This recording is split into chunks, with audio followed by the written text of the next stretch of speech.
ஸ்ரீமன்னாராயணா நாராயணா ஸ்ரீமன்னாராயணா நாராயணா ஸ்ரீமன்னாராயணா நாராயண பட்டதிரி உருகும் பரமனா நலம் தரும் நாராயணீயம் அருள் வழங்குமே தினம் நம்மை காக்குமே. பிரதிபடஸ்ரேணி பீஷண வரகுணஸ்தோம பூஷண ஜனிபயஸ்தான தாரண ஜகதவஸ்தான காரண நிகில சத்கர்ம தர்சன நிகம சத்தர்ம தர்சன ஜய ஜய ஸ்ரீ சுதர்சன ஜய ஜய ஸ்ரீ சுதர்சன. நாராயணியத்தினுடைய உயர்ந்த 17வது தசகத்துல துருவனுடைய சரித்திரங்களை எல்லாம் பட்டத்திரி வர்ணிச்சுட்டு வரார். அதே சந்தர்ப்பத்தில் நாம் இப்போது தரிசித்துக் கொண்டிருக்கக்கூடிய திருக்கோயில் சென்னை தாம்பரம் சேனட்டோரியம் ரயில் நிலையத்திற்கு அருகிலுள்ள சிட்லப்பாக்கத்தில் அமைந்துள்ள காமகோடி நகரில் குடிகொண்டிருக்கக்கூடிய ராதா ஸ்ரீ ருக்மிணி சமேத சதுர்புஜ கிருஷ்ணனுடைய உயர்ந்த மூலவருடைய தரிசனத்தை அடைந்து நாம் சன்னதியை வலம் வர ஆரம்பிக்கின்றோம். அங்கு தசாவதார மூர்த்திகளும் உயர்ந்து பிரதிஷ்டை செய்யப்பட்ட விக்கிரக ரூபத்திலே மத்ஸ்யம், கூர்மம், பூமாதேவியை மீட்ட வராகமூர்த்தி என்று மூன்று மூர்த்திகளாக அழகாக தசாவதாரத்திலே நமக்கு எம்பெருமான் காட்சியளிக்கக்கூடிய திவ்ய தரிசனத்தை அலைகின்றோம். இதோ அடுத்தபடியாக நரசிம்ம மூர்த்தி, வாமன மூர்த்தி, பரசுராமனாக நமக்கு காட்சியளிக்கின்றார். அதே போன்று பூரண புண்ணியாவதாரம் என்று நம்மால் கொண்டாடப்பட்டு ஸ்திரமாக நம்மோடு வாழ்ந்த ஸ்ரீராமனும் ஸ்ரீ கிருஷ்ணனும் இங்கு தரிசனத்தை அளிக்க கலியுகத்திலே எம்பெருமான் எடுக்கவிருக்கின்ற கல்கி அவதாரமானது அவனுடைய குதிரை முகத்தோடு இங்கு தரிசனத்தை அளிக்க நாம் கோயிலை வலம் வருகின்றோம். ஆகா, இங்கு தனியாக சுதர்சனாழ்வாருடைய திவ்ய தரிசனம்.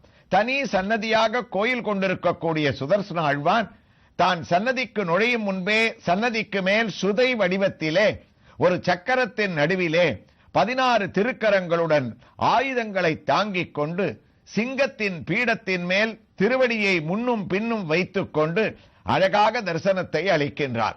அதே ரூபத்திலே இங்கு சுதர்சனாழ்வார் தனி சன்னதிக்குள்ளே மூலமூர்த்தியாக இதோ நின்ற திருக்கோலத்திலே நமக்கு காட்சியை அளிக்கின்றார். திருவடியை முன்னும் பின்னும் வைத்துக் கொண்டு அழகான சிங்கத்தின் மேல் அமர்ந்த பீடத்தின் சக்கரத்தின் நடுவிலே திவ்யமான சேவையை அளிக்கின்றார். இருபுறமும் 8 திருக்கரங்களாக 16 திருக்கரங்களை இதோ அழகாக தாங்கிக் கொண்டு ஒவ்வொரு திருக்கரத்திலே அதற்குண்டான ஆயுதங்களோடு நமக்கு சேவையை அளிக்கக்கூடிய சுதர்சனமூர்த்தி தீட்சிண்யமான கோபமான சுதர்சனராக இல்லாமல் இதோ நாம் திருமுகத்தை தரிசிக்கின்றோமே சாந்தமான முகத்துடன் உப்பிய கண்ணங்களுடன் நமக்கு நம்மிடையே இருக்கக்கூடிய திருஷ்டி தோஷங்களை போக்கக்கூடியவராக சுதர்சன மூர்த்தி உயர்ந்த பீதாம்பரத்தை தரித்துக் கொண்டு திருவடியிலிருந்து திருமுடி வரை அழகாக நமக்கு காட்சியை அளிக்கின்றார். சுதர்சன மூர்த்தி எழுந்தருளி இருக்கக்கூடிய இடத்திலே கண்டிப்பாக நரசிம்மருடைய சேவையை நாம் அடைய வேண்டும். இதோ நரசிம்மரும் நமக்கு அழகாக காட்சியை அளிக்க துவங்கிவிட்டார். யோக பட்டத்திலே நாகத்தின் மேல் தான் அமர்ந்த திருக்கோலத்திலே 4 திருக்கரங்களிலே 2 திருக்கரங்களில் சங்கு சக்கரத்தை தான் சார்த்திக் கொண்டு மற்ற 2 திருக்கரங்கள் தன்னுடைய யோக பட்டங்களை நமக்கு காண்பித்துக் கொண்டிருக்க உயர்ந்த திருமன்காப்பை தான் சார்த்திக் கொண்டு எவ்வாறு முன்னே இருக்கக்கூடிய சுதர்சனமூர்த்தி சாந்த சுதர்சனராக நமக்கு காட்சியை அளிக்கின்றாரோ அதே போன்று சாந்தமான திருமுக மண்டலத்துடன் யோக நரசிம்மரும் நமக்கு அழகாக யோக பட்டயங்களுடன் காட்சியளிக்கக்கூடிய இந்த சுவாமியை தரிசித்து சற்றே திரும்பினோமே ஆனால் அழகான விஷ்ணு பாதமானது இங்கு நமக்கு தரிசனத்தை அளிக்கின்றது. விஷ்ணு பாதத்தினுடைய திவ்ய தரிசனத்துடன் இதோ நாராயணியத்தின் 17வது தசகத்தினுடைய துருவ சரித்திரத்தினுடைய தொடர்ச்சிக்கு நாம் திரும்பிவிட்டோம். குருவாயூரப்பா பட்டத்திரியும் தொடர்கின்றார்.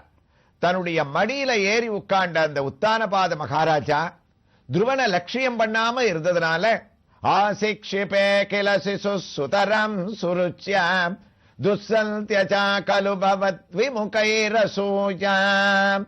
தன்னுடைய நண்பர்கள்லாம் பார்த்து சிரிச்ச உடனே துருவனுக்கு அழுக வந்துருத்து. தாங்க முடியாம குழந்தை அழ ஆரம்பிச்சான். மேல உட்கார்ந்து தன்னை பிடிச்சு தள்ளின தன்னுடைய சித்தியான சுருச்சியை பார்த்து கேட்டான், அம்மா நானும் மகாராஜாவோட பிள்ளைத்தானே, ஏன் என்னிடத்துல உங்களுக்கு இவ்வளவு வஞ்சனை? அப்பா மடியில நான் ஏறி உட்கார கூடாதா? அதற்குண்டான அருகதை எனக்கு கிடையாதான்னு கேட்ட உடனே சுருச்சி சொன்னா, துருவா உங்க அப்பா தான் உத்தான பாதர்ன்றதுல எந்த விதமான சந்தேகமும் இல்ல. ஆனா இரண்டாவதா ஒரு கேள்வி கேட்ட பாரு, எங்க அப்பா மடியில உட்கார்றதுக்கு எனக்கு அருகதை இல்லையான்னு. அந்த அருகதை நிச்சயமா இல்ல. இந்த கேள்வியை கேட்டு முதல்ல சொன்ன பதிலேயே துருவனுக்கு சந்தோஷமா.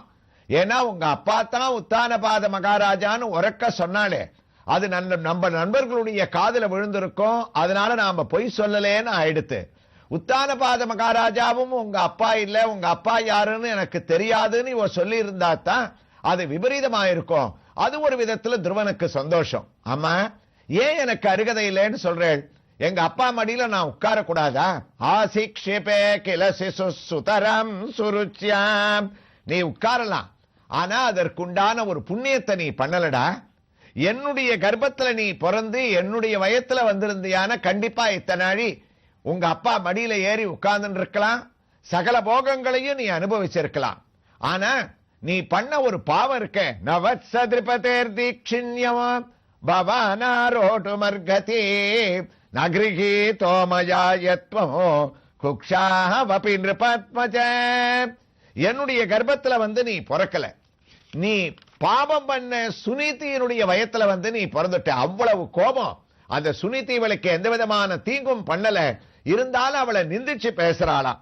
இதையத்தான் செவ்வை சூடுவார் சொன்னார், வண்டுலர் தெரியல் வேல்தல் மாமணி குரங்கில் ஏறி ஒண்டொடி உடுத்த செங்கை உத்தமல் முறைத்த செவ்வி கண்டனல் துருவனும் தானும் ஏறுவால் கருதினல் தொண்டையோ கனிவாய் வேர்க்கல் சுருதியாங்கு இயம்புவாள் ஆனாள்.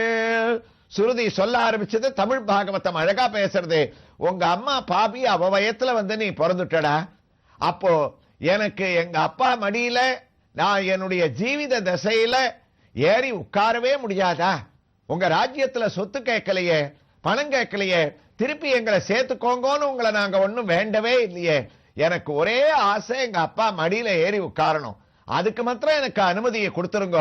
ஏறி உட்கார்ந்துட்டு நான் என் வழியை பார்த்து போயிட்டே இருக்கேன்னாலாம்.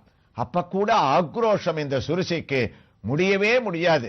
அப்ப என்னத்தான் வழியினார் துருவன்? ஒரே வழி, தபசாராத்ய புருஷமாம். நீ காட்டுக்கு போய் தபஸ் பண்ணு. யாரு குறிச்சு தபஸ் பண்ணணும் தெரியுமா? மகாவிஷ்ணுவை குறிச்சு தபஸ் பண்ணு. அவர் உனக்கு பிரத்யக்ஷம் ஆவார். உனக்கு என்ன வரம் வேணும்னு கேட்பார். அப்ப நீ என்ன வரத்தை கேட்கணும் தெரியுமா? இவளுடைய துர்புத்தியை பாருங்க. தபஸ் பண்ணுன்னு சொன்னா நன்னா இருக்கு, மகாவிஷ்ணு பிரத்யக்ஷமாவார்னு சொன்னா அதுவும் சரியா இருக்கு. மகாவிஷ்ணு கிட்டக்க என்ன வரம் கேட்கணும்னு இவளே சொல்லி கொடுத்தாளாமே குருவாயிரப்பா. என்ன வரம் கேட்கணும்? துருவன் எங்க அப்பா மடியில ஏறி உட்காரக்கூடிய அருளை நீங்க வாரி வழங்கணும்னு கேட்கணும். மகாவிஷ்ணுவும் கொடுத்துட்டு போயிட போறாரு இவன் தபஸ் பண்ணா. ஆனா அப்படி சொல்லி கொடுக்கலையா. மகாவிஷ்ணு உனக்கு சங்கு சக்கர கதாதரனாக உனக்கு தரிசனத்தை கொடுத்தா அப்ப நீ அவரிடத்துல என்ன தெரியுமா கேட்கணும்? அடுத்த பிறவியில எனக்கு சுருச்சியினுடைய கர்ப்பத்திலேருந்து பிறக்கக்கூடிய ஒரு பாக்கியத்தை கொடுங்கோன்னு ஒரு வரத்தை வாங்கிக்கோ. மகாவிஷ்ணுவும் உனக்கு கொடுத்துருவார். அப்புறம் என்னுடைய கர்ப்பத்துல வந்து நித்தியவாசம் பண்ணி என்னுடைய பிள்ளையா பிறந்து உத்தமனுடைய தம்பியா வந்து இந்த பக்கம் அடியில ஏறி உட்காரலான்னாலாம். எத்தனை கடுமையான வார்த்தை. பட்டத்திரிக்கு இந்த ஸ்லோகத்தை முடிக்கிற சமயத்துல தாங்கல. அதாவது இவன் என்ன சொல்ல வரா? தபஸ் பண்ணி அடுத்த ஜென்மத்துல என்னுடைய பிறவியை நீ அடையணும்னு சொன்னால் இந்த ஜென்மத்துல நீ உயிரை விடணும்னு தானே அர்த்தம். இவளுடைய துர்புத்தி என்னன்னா, இவன் எங்க தபஸ் பண்ண போறான்? ஆசையில காட்டுக்கு போனா அங்க இருக்கக்கூடிய சிங்கம், புலி, கரடி ஏதாவது ஒரு திருஷ்ட மிருகம் இவனை அடிச்சு கொன்னுடும். துருவன் போயிடட்டம்னா அப்படிப்பட்ட ஒரு கெட்ட சிந்தனை இவளுக்கு. அதை இவ்வளவு அழகா சொல்றாளாம். மகாவிஷ்ணுவனிடத்துல அடுத்த பிறவியாவது எனக்கு சுருச்சி அம்மா வயத்துல பிறக்கணும்னு நீ ஒரு வரத்தை கேளு, அவ கொடுத்துருவா. அதை வாங்கிட்டு என்னுடைய இடத்துல நீ ஒரு பிறவியை எடுத்தேன்னா அப்பா மடியில ஏறி உட்காரலாம். அது வரைக்கும் நீ உட்காரலாம்ன்றது சாத்தியமே கிடையாதுன்னு ஆசிக்ஷிபே பருமையான கோபத்தோட கண்கள்ல கோபாக்னி ஜொலிக்க அந்த குழந்தைய பார்த்து பேசினா. இப்படி பேசுவாளா? பேசினதுக்கு காரணம் என்னன்னா பவத் விமுகை அசூயா. இந்த ஸ்லோகத்தை முடிக்கச்சே நாராயண பட்டத்திரி சொன்னார், இப்படி பேசுறதுக்கு காரணம் விவேகமான ஒரு சிந்தனை இல்ல, நல்ல புத்தி இல்ல, எல்லாத்துக்கும் மேல அசூயா. ஒரு மனுஷனை கெடுக்கிறது எதுன்னா இந்த பொறாமைன்னு ஒண்ணு வந்துருத்துன்னு சொன்னால் அந்த பொறாமை அவனுடைய குடும்பத்தையே கெடுத்துருமா. கோற்றோடி புதல்வனியம் கோவிலல் குமரனன்று மாற்றவள் வயிற்றில் வந்தாய் வரத்தில் எல் வயிற்றில் வந்து. அந்நியாளுடைய வயத்துல வந்து நீ பிறந்துட்ட, அதனால வரம் வாங்கிட்டு செவ்வை சுடுவார் அழகா சொன்னார். வரத்தில் எல் வயிற்றில் வந்து தோற்றுதல் புரிநோன்பில்லாய் கொரிமத களிறு காய்க்கும் ஏற்றிலும் சிங்கமன் குரங்கில் ஏறுமாறே. அதனால என்னுடைய வயத்துல பிறக்கணும்னு கிளசு சுதராம் சுருச்சியா அசூயா. அசூயினால இப்படி பேசினாலாமே. குருவாயூரப்பா, இந்த ஒரு கதையிலேந்து நாங்கள்லாம் தெரிஞ்சுக்க வேண்டிய நீதி என்ன தெரியுமா? உன்னால் படைக்கப்பட்ட யாருக்குமே உலகத்துல இன்னொருத்தன் பேர்ல ஒரு பொறாம இருக்க கூடாதுப்பா. இந்த குழந்தை பேர்ல என்ன பொறாம சொல்லு? உலகத்துல ஒரு ஏழை பணக்காரனை பார்த்து பொறாமப்படுறது கூட எங்களுக்கு ஆச்சரியம் இல்ல. பல இடங்கள்ல பணக்காரன் கூட ஒரு ஏழையை பார்த்து ஒரு அசூயை அடையறானே. இவன் ஏதோ இவன் வீட்டு வேலையா போயிருப்பான், அப்ப எதிர் வீட்டுக்காரர் அதே இடத்துக்கு அந்த வேலையா வந்திருப்பார். தங்க வீட்டு வேலைக்காரனை எதிர் வீட்டுல இருக்கிறவர் அவருடைய கார்ல அழிச்சுன்னு வந்துருவாராம். நீயும் அதே வீட்டுக்கு தானே போறேன், முன்னாடி ஏறி உட்காருன்னுவார். இவன் எந்த வீட்டுல வேலை செய்யறானோ அந்த எஜமானன் மாடியில நின்று பாத்துருவானா. வேலைக்காரன் பேர்ல பொறாம வந்துருமா. நம்ம வீட்டுல வேலை செய்யறவன் எதிர் வீட்டு கார்ல வரானே, நாளைக்கு நம்ம வீட்டு கார்லயும் இப்படித்தான் ஏறி உட்கார்ந்துருவான். முதல்ல அவனை கண்டிச்சு வைக்கணும்னு ஒரு துர்புத்தி இருக்க. நீ உலகத்துல கூர்மா அவதாரம் எடுத்த, ஆமையா நீ அவதாரம் பண்ண.